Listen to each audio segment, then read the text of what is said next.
निविदा प्रक्रियेच्या माध्यमातून या क्लासेसची निवड केली जाते आणि काही क्लास चालक हे त्या ठिकाणी विद्यार्थ्यांना आमिष दाखवतात आणि कोट्यवधी रुपयाचा मलिदा त्या ठिकाणी लाटतात आणि त्यावर सभापतीमध्ये पर्याय म्हणून स्पर्धा परीक्षा पूर्व प्रशिक्षण कार्यक्रम अंमलबजावणी संनियंत्रण समिती जी आहे तिने एक कॅप लागू केला आणि 200 विद्यार्थी संख्येचं समान धोरण आणलं। परंतु सभापती महोदय त्यामधनं सगळ्या क्लास चालकांना न्याय मिळेल अशा प्रकारची आणि समान संधी मिळेल किंवा मोनोपोली रद्द होईल अशा प्रकारची अपेक्षा होती। परंतु काही क्लासेस चालकांनी शक्कल लढवली की एकाच क्लासच्या विविध जिल्ह्यात शाखा अनेक काढल्या आणि त्याच्यामुळे या धोरणाचा पूर्णपणे मंत्री महोदय त्या ठिकाणी फज्जा उडालेला आहे। सभापती महोदय हा काही स्वायत्त संस्थांकडून राबवण्यात येणारा कार्यक्रम जो आहे पूर्व प्रशिक्षण कार्यक्रम हा लाखभर रुपये नाही तर कोट्यवधी रुपयाचा या ठिकाणी व्यवहार यामध्ये होत असतो। फेक आयडी वगैरे संदर्भात सन्माननीय डावखरे साहेबांनी सांगितलेलं आहे आणि सभापती महोदय केंद्र सरकारने डिजिटल प्रशिक्षण ही संकल्पना राबवली आणि त्याला प्रतिसादही चांगल्या प्रकारे मिळालेला आहे आणि मग जर आपण अशा प्रकारची जर डिजिटल संकल्पना राबवली तर गैरव्यवहारही कमी होईल, योग्य पद्धतीने प्रशिक्षण होईल। तर सभापती महोदय माझा प्रश्न पर्टिक्युलर हा आहे की या सगळ्या स्वायत्त संस्थांच्या माध्यमातून ज्या स्पर्धा परीक्षा मोठ्या प्रमाणावर होतात आणि गैरव्यवहार होतात त्यासाठी आपण या घोटाळ्याची चौकशी करण्यासाठी SIT समिती नेमणार का आणि या योजनेतील अंमलबजावणी त्रुटी गैरव्यवहार किंवा मुलांना होणारा फायदा मुलांची पात्रता वयोमर्यादा निश्चित करणं मानवी हस्तक्षेप कमी करणं डिजिटल प्रशिक्षण देणं याचा एक सर्वकष असा अभ्यास करण्यासाठी व उपाययोजना सुचवण्यासाठी सरकार मुख्य सचिवांच्या अध्यक्षतेखाली या सगळ्याचा विचार करणारी समिती नेमेल का?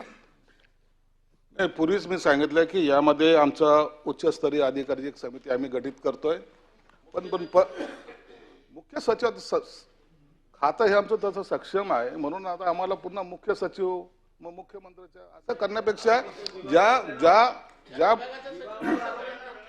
मुख्य आम्ही आमच्या माझ्याच मला असं वाटतं त्याच खात्यावर आरोप केलेले आहे, भ्रष्टाचाराचे आरोप केलेले आहे, संगनमताचे आरोप केलेले आहे, मग त्याच खात्याच्या अधिकाऱ्याकडून हो एक लक्षात घ्या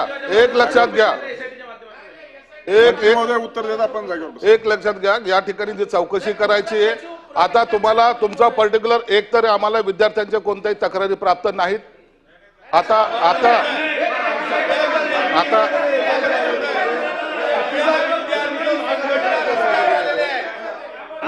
उत्तर पूर्ण होऊ द्या, प्रश्न सुरू आहे, आपण जरा जागेवर बसा, आपण जागेवर बसा जरा उत्तर देत आहेत आपण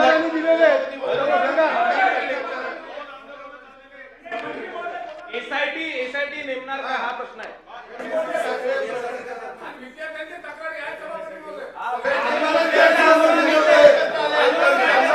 मंत्री महोदयांनी या अगोदरच सांगितलं आहे की समिती गठीत करतो, परंतु आता प्रवीण दरेकरांनी जो प्रश्न उपस्थित केला त्या अनुषंगाने उत्तर देतात आपण जरा ऐकायची भूमिका ठेवा, जरा जागेवर बसा।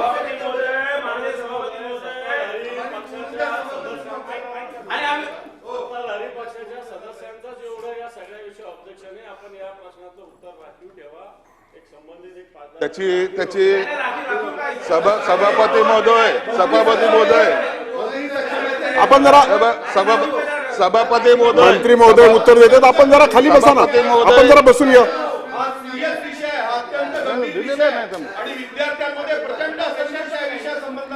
या प्रश्नाच्या सभापती महोदय एक सेकंद त्याच्यामध्ये धोरण ठरवण्यासाठी आम्ही एक पहिलेच समिती गठीत केलेली आहे। समितीमध्ये कोण कोण आहेत?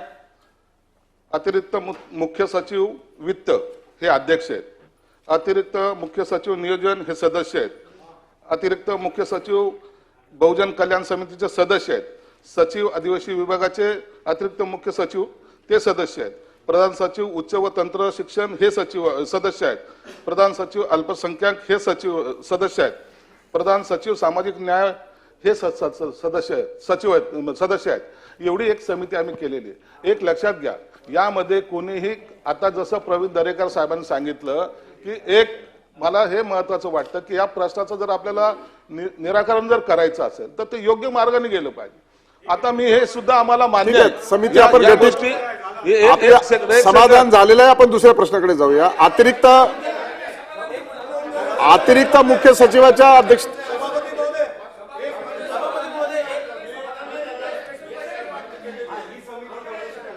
मंत्री महोदय, गावकऱ्यांनी जी काही मागणी केलेली आहे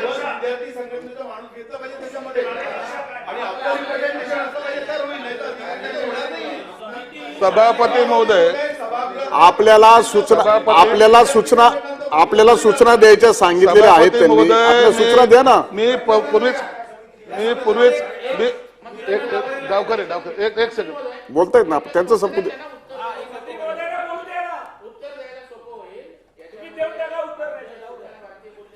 एक विद्यार्थ्यांचा प्रतिनिधी घ्या आणि आमचे निरंजन डावकरे साहेब यांना ते आपल्या सभागृहाच्या वतीने प्रतिनिधी घ्या अशी विनंती आहे. आणि घोटाळ्याच्या चौकशीची SIT नेमा.